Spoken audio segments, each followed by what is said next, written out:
Hey, I got the midnight showing of Captain America, so let's get going here. Investor Beat starts now.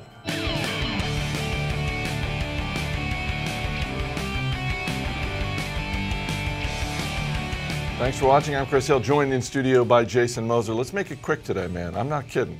I love me some Captain America. Let's start with Barnes & Noble, the #1 loser on the New York Stock Exchange today. Shares down. Liberty Media, 3 years ago, takes a big stake. Today announces it is selling 90% of its stake in Barnes & Noble. Are you surprised? You ever wonder why is it 90? Why isn't it just 100? What? I mean, like, what is that last little 10%, right? I mean, I don't know. I mean, I'm not surprised at this. I mean, John Malone is no idiot. He's a bright guy, great investor. He's done a lot over his life. You look at Barnes & Noble, and we've talked about this a lot. I mean, it's sort of the difference between the Barnes & Noble stores and the Nook. And we know the Nook just doesn't really have a future. I mean, Amazon is just going to edge that thing out in every way possible. But the bookstores can still exist. I mean, when you look at the numbers, I mean, they're bringing in close to 65% of their sales from the bookstores. More than 80% of their profitability comes from the bookstores. There is a market for that. I mean, you know, we have kids, and those kids, they like to go to bookstores every once in a while. They're just going to have to really focus on what they know best, and I think that's that. Now, shareholders have obviously been on for a wild ride here, and this is probably the last thing they wanted to hear because after earnings came out at the end of February, the stock is up about 20%. Now that's all being erased today, obviously. Right. For me, I don't see any reason why I would want to buy into this stock personally, but it's also not the death blow. I don't think this is the death blow for the company. Whereas we talk about death blows for something like a Radio Shack.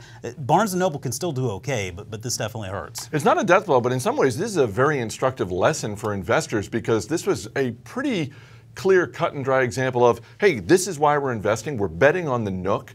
The Nook is fading away, so therefore we're out. Yep, and it also shows that everybody can get it wrong. I mean, even John Malone, he's pretty tech savvy. I mean, the guy knows his media networks, and so going into there, I mean, I think maybe they feel like, well, the Nook is maybe the Pepsi to Amazon's Kindle's Coke, but that's just not really the case, and so I think that he's getting out while the getting is still good. It's a great lesson for all investors out there that we all get them wrong. All right, let's stick with tech. Yelp falling after the Federal Trade Commission said it has received more than 2,000 complaints in the last 5 years, and there's actually a case going to the Virginia State Supreme Court on this. Local business being hurt by anonymous reviews.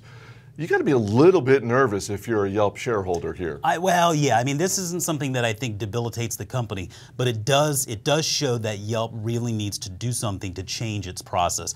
I mean, the internet has certainly opened up sort of the forum for us all to sort of offer our 2 cents, and I think this is really great. But really, when you look at it here, the power of the negative reviews on Yelp far outweigh the benefits you can get from a positive review. And if there's no real check and balance there, if there's no real control over that, well, that's going to be a problem. And so, I mean, you look at what Yelp has done to date. I mean, they make all of their money for advertising. They have 120 million people visiting the site monthly.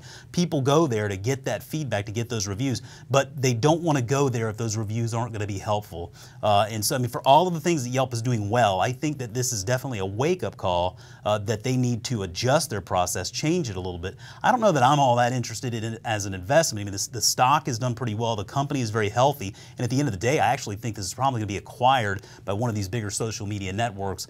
But definitely a wake-up call for investors that Yelp needs to do something to adjust its process. And finally, Plug Power rising yet again after buying Relion, a fuel cell tech company. $4 million deal. All stock, though. Pretty smart. You got to give them credit for that, given what their stock has done. I was going to say, pat on the back, 2 thumbs up to management there, because, I mean, this Plug, I don't think we've even talked about this company ever before until this year. I mean, it's fuel cell technology, and I guess that all sounds great on the surface, but when you look at this company, it's a $1 billion company that has about $25 million in sales annually. So, that gives it a price to sales of around 40. Now, just to put that in context here, Tesla sells around 14 times sales today, and we think that's super expensive. Right. So for me, like, I look at Plug, it's not like it's growing sales at some exponential rate. It's not. I mean, it's not like they're signing all these big deals. We don't have this real big, light at the end of the tunnel here, and issuing a lot of shares to do deals like this. So yeah, I give them a lot of credit for doing that because it's really cheap currency for them.